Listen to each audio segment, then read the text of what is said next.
இன்றே டவுன்லோட் செய்து உங்கள் ஃபேவரட் ஷோக்களை என்ஜாய் பண்ணுங்க. வண்டியை விற்கிறதுக்கு தானே கொண்டு வந்திருக்க, அப்புறம் என்ன வா வண்டி?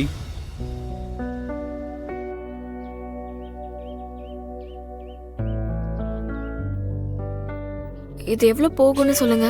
ஒரு வாட்டி வண்டியை ஓட்டி பார்த்தா தான் சிஸ்டர் சொல்ல முடியும் வண்டி என்ன ரேட்டுக்கு போகுது. மச்சான், இது ஒரு வண்டியே கிடையாது, இதை ஓட்டி வர பாக்குறியா? டேய் ரிஸ்க் எடுக்கிற மச்சான். சும்மா இருடா.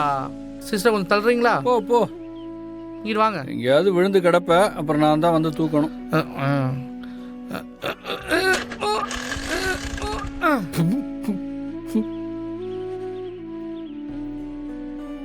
என்ன சிஸ்டர் ஸ்டார்டிங் ட்ரபிளா?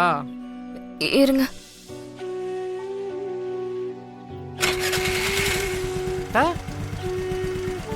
என்ன நீங்க தொட்டது ஸ்டார்ட் ஆயிடுச்சு? ஆஹா, அதெல்லாம் இல்ல. என்ன வண்டியோ.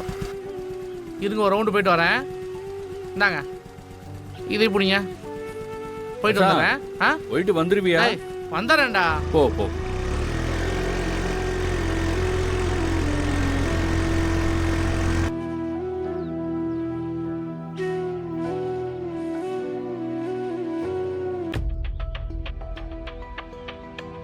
ஏய், இதுக்கு தான் ஓவரா ஆடக்கூடாதுன்னு சொல்றது. என்ன ஆட்டம் போட்ட? ஒரு டப்பா வண்டியை வச்சுக்கிட்டு என்னமா சீன் போட்ட? இதுல தான் நான் பைக் டாக்ஸி ஓட்ட போறேன், டெலிவரி பண்ண போறேன், உழைச்சு சாப்பிட போறேன்னு சீன் போட்ட.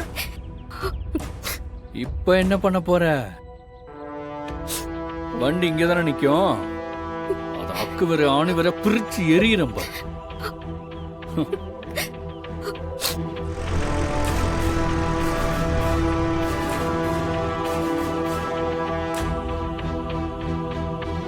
சிஸ்டர் ஸ்பானர் கொடுங்க. பார்த்தாச்சு, நல்ல கண்டிஷன்ல இருக்கு. ஒரு 33,000 கிடைக்கும் சிஸ்டர். அவ்வளவுதான் கிடைக்குமா? ஏய், இந்த வண்டிக்கு இதுவே அதிகம்டா. நல்லா ஓட்டி பாத்தியா? அப்புறம் பெரிய விலைலாம் ஒண்ணும் இல்லடா, சின்ன சின்ன விலை தான் இருக்கு. கொஞ்சம் அதிகமா கிடைக்குமா? இதை பாருங்க சிஸ்டர், உங்களுக்கு நல்ல ரேட்டு தான் சொல்லியிருக்கேன். எங்க போனாலும் இந்த ரேட்டு தரவே மாட்டாங்க. சரி ஓகே, உங்களுக்காக ஒரு 500 சேர்த்து போட்டு 33,500 தரேன். அதுக்கு மேலே கட்டுப்படாது சிஸ்டர். உங்களுக்கு ஓகேனா சொல்லுங்க, பணத்தை வாங்கிங்க.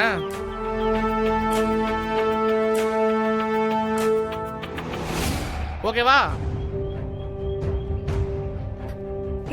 அப்போ ஓகே, நான் போய் எடுத்துட்டு வரேன். எதுக்கு இந்த டப்பா வண்டிய காசு கொடுத்து வாங்குறான்னு தெரியல, என்னமோ பண்றான்.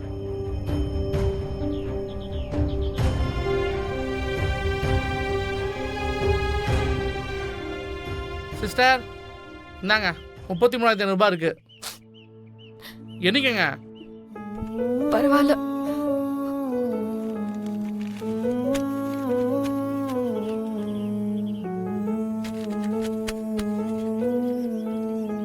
அதான் வண்டி இல்லைல்ல, அப்புறம் எதுக்கு ஹெல்மெட் கூட? ஏன் மாப்பிள்ள ஏன்டா அப்படி பண்ணிட்டு இருக்க? மச்சான், வண்டி ஓட்ட ஹெல்மெட் வேணாம்டா.